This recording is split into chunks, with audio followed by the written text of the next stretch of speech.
भाई हम बात जो करेंगे वो करेंगे घड़ी में दर्पण प्रतिबिंब की। दर्पण प्रतिबिंब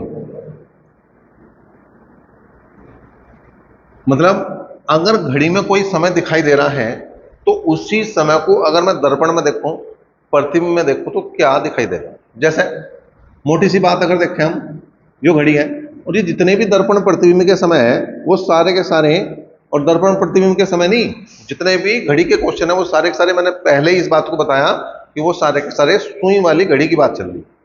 और उसमें भी दो सुइयों की बात चलती है, घंटे की और मिनट की। डिजिटल घड़ी जो चल रही है उसकी कोई बात नहीं है, मोबाइल में जो समय चल रहा है उसकी कोई बात नहीं है। ठीक है, उसके क्वेश्चन नहीं है ये। तो यहां पे सपोज करो, मोटी सी बात है कि अगर 3 बज रहे हैं, ठीक है, और इसके सामने में दर्पण लगा दो, ठीक, दर्पण को ऐसे इंडिकेट करा जा, जो जिधर ये डॉट डॉट से लगा दी जा, मैं जो इसकी हो जाती है तुम्हारी लेप करी हुई सतह। जैसे तुमने दर्पण देखा होगा, एक होगा दर्पण, एक होगा लेंस, दोनों में अंतर हुआ है। दर्पण क्या है, उसकी एक साइड जो है पेंटेड रहे, उसमें पेंट करा रहे। जैसे तुम घर जब अपना चेहरा देख के नहा धो के बाल बातें हो गए तो उसमें शीशे में जो देख रहे हो वो दर्पण है, उसे शीशा हम कह रहे, लेकिन नॉर्मली क्या है, उसे जो वास्तव में सही शब्द है वो है दर्पण। ठीक है, वो दर्पण है। और दर्पण ही हमें ये बताता है कि हमारी उम्र घट रही है या बढ़ रही है ना। जब तुम, वैसे तुम्हें कभी भी, तुम आज जो 20 साल के हो, तुम 40 साल के हो जाओगे, तुम्हें कभी लगने का ही नहीं मेरी उम्र 40 साल होगी। तुम 60 के हो जाओगे, तुम्हें कभी लगने का ही नहीं तुम 60 साल के होगे। दर्पण बताओगा, शीशा तुम्हें वास्तविकता बताता रहेगा। आज से 20 साल बाद में जब तुम्हारे बाल सफेद होने शुरू हो जाएंगे तो पता लगेगा हाँ भाई कुछ उम्र बढ़ रही है ना।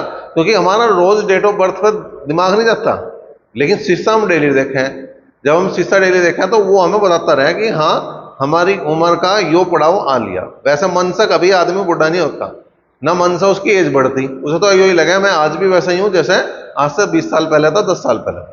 तो दर्पण बहुत बढ़िया चीज है। अब यहां पे यो दिखाई देगा तो यो पलट जाएगा। जब दर्पण में देखोगे तो ये जो घड़ी है वो क्या दिखा रही होगी, मोटी सी बात है, ये बिल्कुल सिंपल सा समय लिया मैंने, जो 9 बजा देगी दर्पण में। ठीक है, 3 बजे का समय 9 बजा देगी। मैं पूरे पूरे समय लिखवा दूं पहले तुम्हें कि पूरे पूरे समय कैसे है। देखो, अगर मैं बात करूं 6 बज रहे तो दर्पण में भी 6 बज रहा हूं।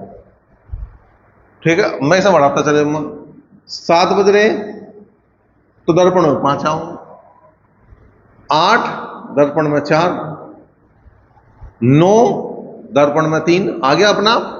अगर इसे इधर रखोगे तो यो बन जाएगा, यो रखोगे तो यो बन जाएगा। ये आपस में है, अगर यो आ रहा तो यो आ रहा तो यो।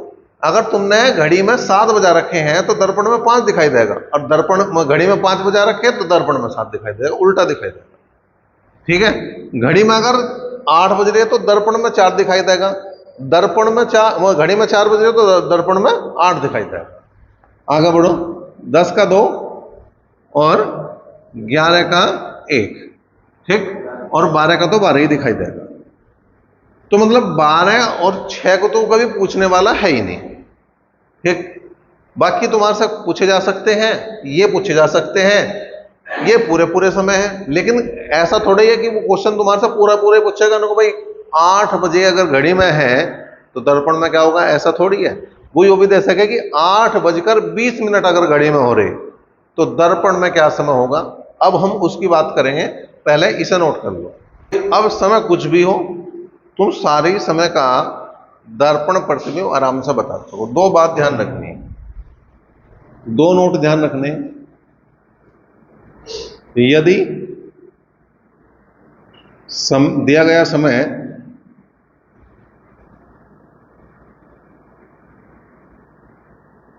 दिया गया समय 1 से 11 बजे के बीच का है,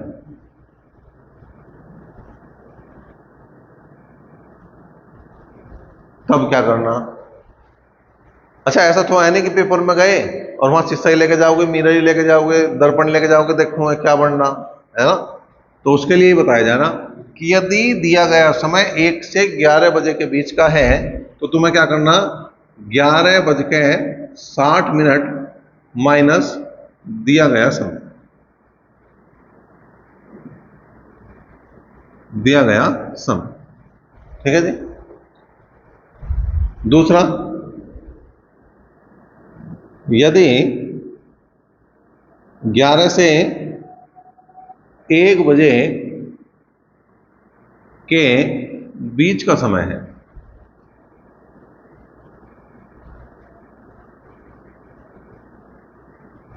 तो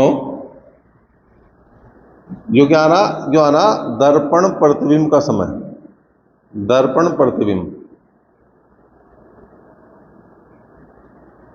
का समय। ठीक है जी। तो यहां पे समय कितना हो जाएगा, दर्पण का समय,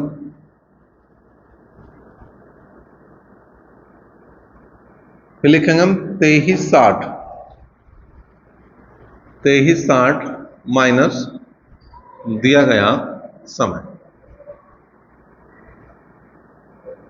ठीक है, मतलब 1 से 11 बजे तक की बात है तो हम 12 में से घटा रहे हैं, और 12 से 1 बजे तक की बात है तो हम जो है 24 में से घटा रहे हैं। कुल मिलाकर बात ये है। कैसे, क्वेश्चन आ गया तुम्हारा, जैसे मैंने अभी बात करी थी थोड़ी देर पहले जब मैं बात कर रहा था, मैंने कहा था यदि घड़ी में 8:20 हुए हों तो दर्पण में क्या समय दिखाई देगा। 8:20 घड़ी में हो रहे, तो दर्पण में क्या हो रहा भैया, 11:60 में से 8:20 घटा दो, 11:60 में से 8:20 घटा दो तो कितना आ गया 40, और यहां कितना आ गया 3। तो जो उत्तर आओगा तुम्हारा वो 3:40 होगा। अगर घड़ी में 6:55 हो रहे तो दर्पण में क्या होगा, 11:60 में से घटा दो, तो 11:60 में से घटा दो 8:20, सॉरी 8:20 नहीं, बार बार 8:20 ही घटेगा, 6:55 का मतलब ये 5 मिनट बच गए और यहाँ 5, तो 5:05 जो है तुम्हारा वो दर्पण में दिखाई देगा अगर घड़ी में 6:55 दिखाई दे रही है। सारे समय इसी से बन रहे। देखो यहां से लेकर और यहां तक के समय क्या है, सब 11 से 1 से 11 के बीच में आ गए। घटाओ, किसमें से घटा दो 6 आ जाएगा, घटा दो 7 आ जाएगा, सीधा सीधा इसे 12 मान के चलो ना, 12 मान के चलो इसे, ठीक, घटाते चले जाओ। अब जैसे यो इससे ऊपर जाओगा तुम्हारा है, 1 से बड़ा मान मतलब 11 से बड़ा और 1 से छोटा आ गया वो 12 आ रहा, यहाँ पे जितने मान है तो उसे 24 में से घटा दो, 24 में से 12 गए 12 आ गए। सारे के सारे इन्हीं दोनों चीजों से निकलेंगे, इससे बाहर कुछ है ही नहीं। एक दो क्वेश्चन हम इसका भी लेंगे जब समय जो है वो 11 से तो ज्यादा होगा 1 से कम होगा। दूसरे जो हमारा नोट है उस पर भी कुछ एग्जाम्पल ले लें, जैसे यदि 11 से 1 बजे के बीच का समय है तो दर्पण में क्या समय दिखाई देगा। मैंने लिया 11:35 अगर घड़ी में है तो दर्पण में क्या दिखाई देगा, तो तुम्हें क्या करना 23:60 लेना और उसमें से 11:35 घटा देना, तो आ गया 12:25 दिखाई देगा। एक्सपेरिमेंट कर सको तुम घर जाके, ठीक है ना, एक्सपेरिमेंट इस बात का कर सकते हो। कोई घड़ी की सुई रखी हो घर, उसमें ये 11:35 बनाओ और उसे दर्पण में शीशे में देख लो। अगर तुमने 23:60 के बजाय 11:60 में से घटाते समस्या कुछ नहीं आने वाली,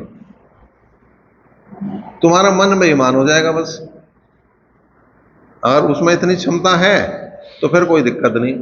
यूं आ गया 0:25। और मैंने इस बात को पहले बता रखा कि 0 जो है वो किसे 12 बजे को कहना है। तो अगर तुम इस बात को जानते हो कि 0:12 को इंडिकेट कर रहा तो फिर एक ही रह जाएगा केवल, फिर तो ऊपर वाले से काम चल जाएगा। यो उनके लिए हो जो ना समझ है, जो बिल्कुल लकीर के फकीर है, जितना बताया उतना ही करना, इससे फालतू ना करना, ना चले ना चले। वो उनके लिए वो है कि 23:60 में से घटावें, और जो थोड़ा बहुत अपना माइंड का इस्तेमाल कर सकते हो, दिमाग का इस्तेमाल कर सकते हो, वो 11:60 से भी काम कर सकें सारे के सारे, कोई समस्या नहीं है। कोई भी समय आ जावे वो 11:60 से भी हो जाएगा, ठीक है। लेकिन हमने कोई गुंजाइश ही नहीं छोड़ दी, किसी को समस्या ही ना आवे भाई, जितना आया उतना ही मिलना चाहिए पेपर में, उत्तर उतना ही मिलना चाहिए, तो उसके लिए दोनों बता दिया मैंने। जैसे एक और समय लिया हमने, ठीक है, लिया हमने 12 बज के और 45 मिनट है, तो क्या समय हो रहा है भैया? तो यहां पे हम 23:60 में से घटा देंगे 12:45, तो 11:15 आ गए। ठीक, तो यो काम भी उससे करा जा सके 11:60 से, लेकिन समस्या वही है, 11:60 से करोगे तो यहां पे फिर तुम्हें हासिल लेने में दिक्कत आओगे, तो उसके लिए फिर क्या करोगे? फिर 12 जोड़ना पड़ेगा, दिमाग लगाना पड़ेगा थोड़ा सा। दिमाग को एक तरफ रखो और चीजों में काम लो, जीके पीके याद करो, है, मैथ के क्वेश्चनों में भी दिमाग लगेगा, यहां भी दिमाग लगाए तो फायदा क्या? इसलिए 2 चीज याद कर लो, बस काम बन जाएगा। दर्पण प्रतिबिंब का कोई भी सवाल हो, वो इससे बाहर नहीं है, इन 2 नोट से बाहर नहीं है। पहला नोट यो, ठीक है, और दूसरा नोट यो, 500 का नोट यो और 500 का नोट यो, ठीक है, 2 नोट हैं और इन दोनों से ही हमारे क्वेश्चन बन जाए। अच्छा, 500 का बता ही रहा, ये जो है इनकी कोई कीमत नहीं होती है। कारण है, जब पेपर में सवाल आ रहा हो, जब तुम एग्जाम में बैठे हो और यो क्वेश्चन आ रहा हो और तुम्हारे जो है जैसे मेरिट लगने वाली हो और मेरिट के 100 नंबर का पेपर, उसमें से 80 क्वेश्चन कर दिए, 81 पे मेरिट लग रही और 81 का क्वेश्चन यो है, तो फिर यो अनमोल है, फिर यो 500 रुपए का नहीं है नोट, फिर यो अनमोल है। क्योंकि समय की कीमत वो जानता है जिसके सामने से ट्रेन निकल जा, और नंबर की कीमत वो जाने जो पॉइंटों से बाहर हो जा। समय की कीमत वो क्यों जानना? जिसके सामने से क्या नाम ट्रेन निकल रही हो। तुम कभी भी, तुम्हारे साथ अगर ये घटना घटे कि तुम स्टेशन पर पहुंचे हो, जिस ट्रेन में तुम्हें जाना हो, और ट्रेन तो इतनी स्पीड पकड़ चुकी हो कि तुम्हारे हाथ से बाहर हो, तो तुम्हारे मन से एक आवाज आओगी, काश मैं 1 मिनट पहले आ गया होता, तो ये ट्रेन मेरे हाथ होती और मैं इसमें बैठ के अपनी यात्रा कर रहा होता। अब वापस जाना पड़ेगा। और ऐसी नंबर की बात है जो पॉइंटों से बाहर हो गए, उसके साथ क्या हुआ है, वो भी नहीं कहा जिस दिन रिजल्ट आ, काश एक क्वेश्चन और ठीक हो गया होता, तो जो मैं बाहर हूं, जो मैं औरों की दावत मारता फिर रहा हूं, फिर मैं दावत देता है, और उस पर दावत भी नहीं खाई जाती ऐसे पे, है ना। वो दावत भी वही मारे है जिसके 20-30 नंबर कम हो, उसे कुछ टेंशन नहीं है। नंबर आ रहा 80 पे है और नंबर आ रहे 50, से क्या टेंशन है? चाहे 2 और आ जाते, 4 और आ जाते, 10 भी आए थे जब भी काम नहीं चल रहा था, 15 भी आए थे जब भी काम नहीं चल रहा था। और वो जो समय वाला खेल है वो भी ऐसा ही है। ट्रेन रोज जा रही, उसके बराबर में मकान बन रहा, उसके लिए क्या कीमत है? कुछ भी नहीं है, रोज जा रही है, उसको पता रोज जा रही, इसका तो काम है जाने का। हमारे लिए तो जो है, चाहे वो सवेरे को जाओ, सांझ को जाओ, 2 मिनट पहले चल जाओ, 2 मिनट बाद में चल जाओ, कोई अंतर नहीं। उसके लिए उस समय का मीनिंग अलग हो जाता है जो वहां पर ट्रेन जिसके सामने से जा रही है। तो इस बात का ध्यान रखना कि इनकी कीमत कुछ नहीं होती, इनकी कीमत समय तय करें कि ये हमारे कहाँ काम आ रहे। अगर ये काम आ रहे तो अनमोल है, और काम नहीं आ रहे तो बेकार है।